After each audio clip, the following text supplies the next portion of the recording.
Dalton Kinect nanganganib ang NBA career at concern ni Marcus Smart sa Lakers. Tara kwentuhan.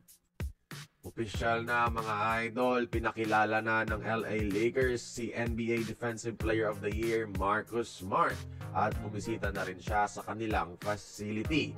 Di pa rin makapaniwala si Marcus Smart mga idol na gusto siyang makalaro ni Luka at yung pag-recruit ni Luka yung biggest reason bakit daw siya pumirma sa Lake Show.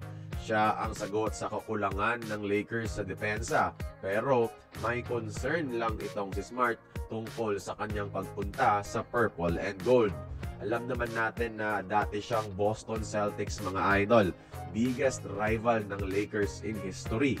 9 years siyang naging heart and soul ng Boston franchise at may unspoken rule sa NBA na bawal maglaro sa kabilang team kung naging key player ka ng either Boston o Lakers. Ito ang sinabi ni Marcus mga idol. I'm expecting a lot of boos. I'm expecting a lot of hate. And it's okay. I understand it. Concerned siyang baliwalain lang ng Celtics fans ang loyalty niya sa Boston franchise dahil Lakers jersey na ang kanyang suot ngayon. Sana respectful enough ang mga fans dito dahil in the first place, Boston rin naman ang bumitaw kay Smart kahit gusto niyang manatili 3 seasons ago. Sa pagdating ni Marcus Smart mga idol, nanganganib ang posisyon ni Dalton Kinect sa Lakers. Naging mas laman pa siya ng mga trade rumors ngayon, pero dahil pangit ang naging performance ni Dalton mga idol, or should I say hindi niya na-meet ang expectations sa kanya sa Summer League, kasi si Bronny pa ang bumuhat ng Lakers imbes na siya, mas bumaba ang value niya sa trade market.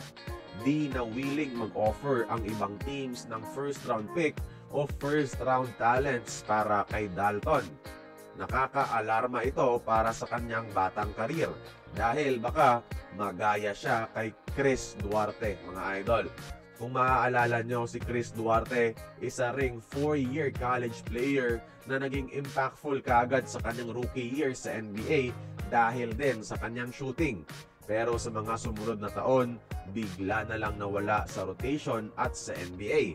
Sana di ito mangyari kay Dalton Kinect. Kaya kayo mga idol, tingin nyo, dapat ba siyang i-trade ng LA Lakers ngayon? Join the conversation, magkomento lamang sa ibaba.